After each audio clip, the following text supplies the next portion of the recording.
Testimony Treasures, Volume 1, Chapter 32, The Prayer of David.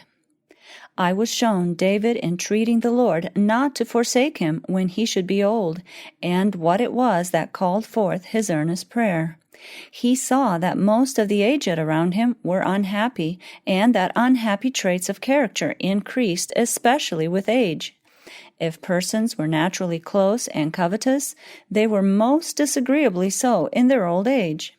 If they were jealous, fretful, and impatient, they were especially so when aged.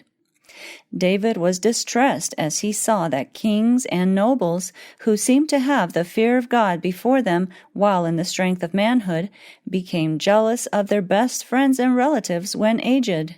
They were in continual fear that it was selfish motives which led their friends to manifest an interest for them. They would listen to the hints and the deceptive advice of strangers in regard to those in whom they should confide. Their unrestrained jealousy sometimes burned into a flame because all did not agree with their failing judgment. Their covetousness was dreadful.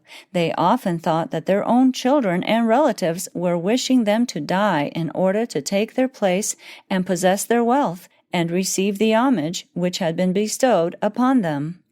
And some were so controlled by their jealous, covetous feelings as to destroy their own children. David marked that although the lives of some while in the strength of manhood had been righteous, as old age came upon them, they seemed to lose their self-control. Satan stepped in and guided their minds, making them restless and dissatisfied. He saw that many of the aged seemed forsaken of God and exposed themselves to the ridicule and reproaches of his enemies. David was deeply moved.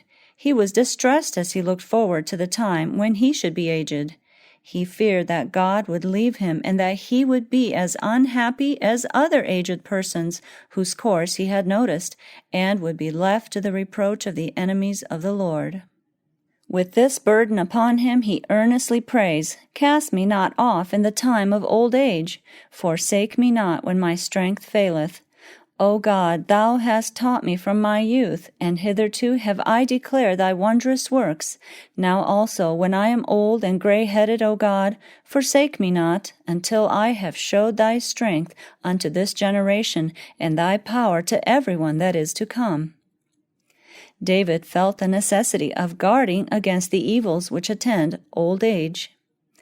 It is frequently the case that aged persons are unwilling to realize and acknowledge that their mental strength is failing.